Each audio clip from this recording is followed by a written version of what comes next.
There is a system sitting quietly inside almost every banking app in America. You tap it without thinking, send money in seconds, and move on with your day, never noticing the machinery underneath. It isn't loud, it isn't flashy, but it moves more money than most fintech startups can even dream of. It connects the country's largest banks, reaching over 100 million people, and has become the invisible backbone of everyday payments. And we're going to break that down today. And how does it relate to Zebec? Because I think it's very underrated and something that's been missing in the part of the community. But let's take a look.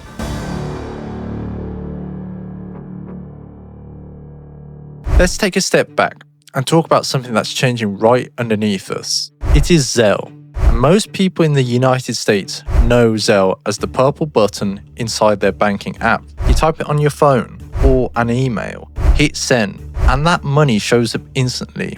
But what most people don't know is that Zelle isn't a startup. It isn't an independent app in the way Venmo or Cash App is. Zelle is operated by a company called Early Warning Services, better known as EWS. And EWS is owned by a group of major US banks. And not just any banks. We're talking about the biggest banks in America: Bank of America, JP Morgan Chase, Wells Fargo, PNC Bank, US Bank, Truist, and Capital One. These 7 banks collectively reach tens of millions of Americans and move over $1 trillion annually through Zelle alone. So when we talk about Zelle, we're really talking about a shared banking infrastructure backed by some of the largest financial institutions in the United States. And if you've ever wondered why Zelle feels so seamless, it's because it's built directly inside the banking system itself.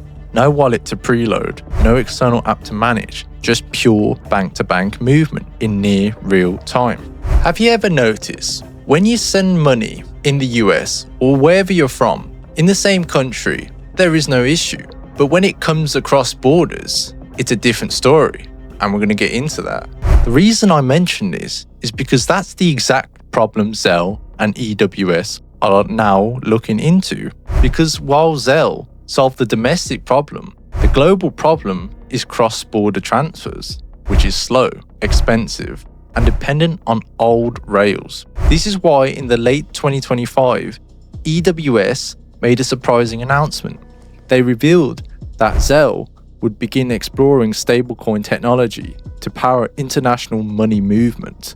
This wasn't leaked, it wasn't speculation, it came directly from EWS's official press release on PR Newswire, published on October 24th, 2025.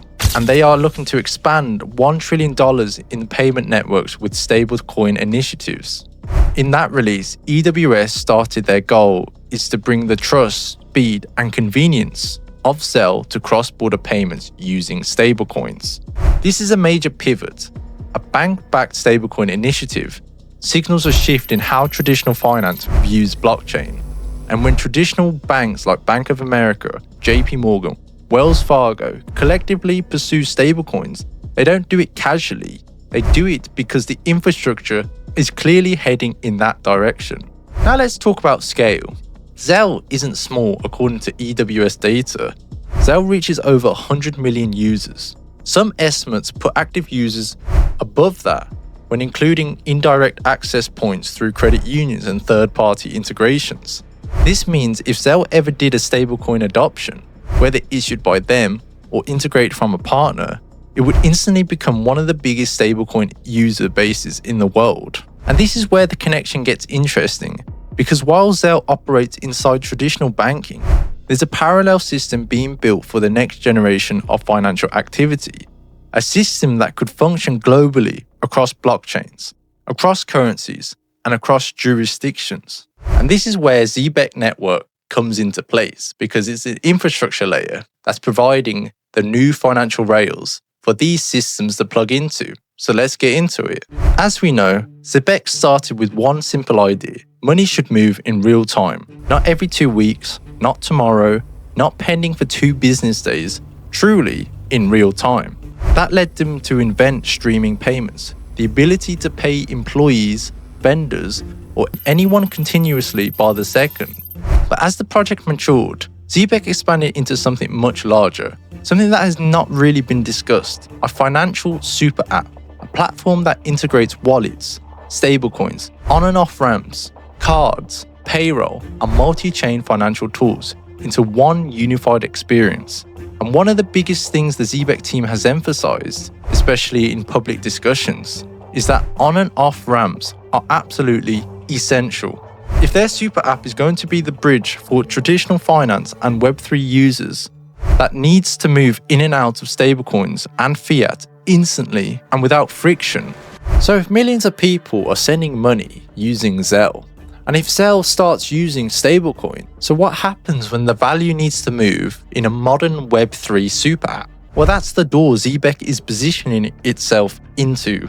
Because one of the most compelling parts of the story is that Zelle owners, banks like Bank of America, JP Morgan, etc., are themselves exploring stablecoins and tokenized deposits. JP Morgan already has JPM coin. Bank of America has discussed publicly stablecoin frameworks and digital asset strategies. So the narrative forming is bigger than just Zelle. It's the entire US banking sector shifting towards blockchain-based money movement. And Zebec is building the rails that connect these moving pieces. Think about what happens if Zelle moves money using regulated bank-backed stablecoins. That stablecoin could travel globally without the traditional limitations of SWIFT or international wire systems. Where does it land? Where does it get spent? And where does it get converted? In a traditional setting, the receiving bank or payment partner would need to support that stablecoin. But globally, most banks don't offer that infrastructure yet, but Zebec does. So imagine this scenario. Someone in the US sends money internationally through Zelle. Behind the scenes, a stablecoin is minted or transferred instead of going through a slow foreign bank integration. That stablecoin arrives directly into the Zebec super app wallet of the recipient. The recipient can now convert its local currency using Zebec's off-ramp, spend it on their Zebec card, or even stream the money to another family member or vendor instantly. No wire transfers, no multi-day holds, no middlemen, just value moving globally in seconds. And this isn't fantasy. This is exactly the gap Zebec is trying to fill. They have spoken openly about the need for deep banking integrations and partnerships that make stablecoins usable in the real world. And at the same time, banks behind Zelle are actively exploring how to use stablecoins as settlement assets. That creates a perfect alignment. Zelle has distribution, trust, regulatory footing, and a massive user volume. Zebec has the infrastructure to make stablecoins useful once they arrive globally. So let's play a clip from the Zebec team. They have mentioned Zelle twice and how they are going to integrate Zelle Pay into their super app for an efficient on and off ramping system. But let's take a look. Drive the mass adoption that we want. It's crucial for us to have a seamless on and an off ramp within this app. So we're exploring right now integrations with Mesh's platform and even Zelle's stablecoin plans in the US to make a seamless way to top up the app. So user experience is really the main phase right now that we're working on, and we're still working towards our year-end date of shipping version 1 of the product. So we're going to see more and more banks opt in, which opens us up to a much bigger share of the $11 trillion in annual US payroll volume. And then when you see bank-led consortiums like Zelle entering the stablecoin space, because now we'll be able to connect Zelle Pay to the Zebec super app, meaning that through a simple Zelle push, you'll be able to load stablecoins directly into your Zebec app. That is the easiest, cleanest off-ramp that you could ever build. For Zelle, integrating with a Zebec or Zebec-like platform gives them instant global reach without requiring a decade of international licensing, banking partnership, or local infrastructure. It lets them move money across borders without becoming a global bank. And for Zebec, integrating a bank-trusted stablecoin gives them the credibility, the liquidity, and a user funnel that no crypto-native platform could achieve alone. So Zelle solves instant money transfers, while stablecoins solve global money transfers. And Zebec handles how the money is going to be transferred. So it's the puzzle piece that connects them all.